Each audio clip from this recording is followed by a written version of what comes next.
maybe because 2311 isn't so successful because their owner's is their biggest threat each and every week on the track. And Denny said he like I can't remember. Wait, Yeah, while you're pulling that up, Denny said he's got a podcast called Actions okay. Detrimental. So here's what I said today on Instagram. After I watched the video, I respect that Denny was putting the 11 team first, but you need to look at the bigger picture in this race in Kansas. He was 48 points above the cutoff line.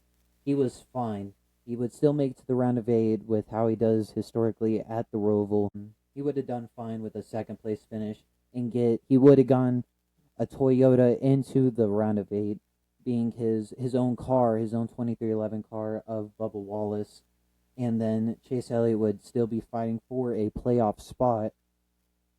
And it was just frustrating. And then Denny came on to say, if you want to go ahead while I look this up.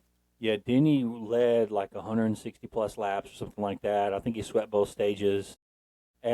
Again, I'm not saying don't race 100%, but I'm saying look at the big picture.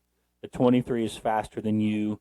Um, get in behind him, finish second, and you might be locked in points wise if you just finish second with the points you get from winning both stages or finishing high in both stages, where you are mathematically locked in after the Roval.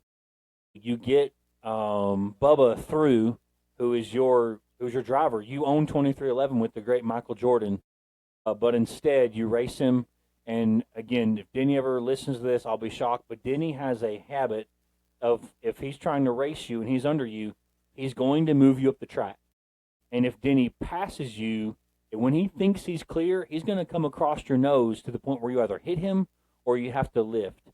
And with these cars, if you lift, it is, I'm not going to use that word, it is torture, it is terrible, it is self-harm, because it takes so much to wind up the momentum that you're a lap or two after lifting out of the gas before you're running where you need to go again. So Denny is notorious. Just ask Kyle Larson about running people up the track He and then did this just to Larson for a full season. and then cutting their noses off. But then when somebody the week before, like his own teammate Ty Gibbs, races him hard, all of a sudden Denny's like, you have to see the big picture. You have to see that we're running for a championship. Bubba Wallace is running for a championship. Bubba Wallace below the cutoff line. Right now, Bubba Wallace only gained a point from that. I have the clip up right here. I can play it. Go ahead, play that. I got to calm down. Real quick. Bubba Wallace is now, as of right now, 27 points above the cutoff line.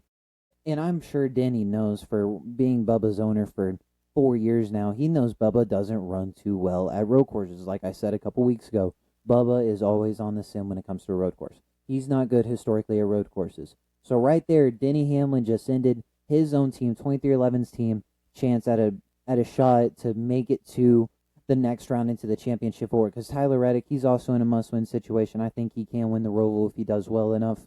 But Bubba Wallace is my favorite driver, so I'm ticked as a Bubba fan because he just ruined my favorite driver's chance at winning the playoffs.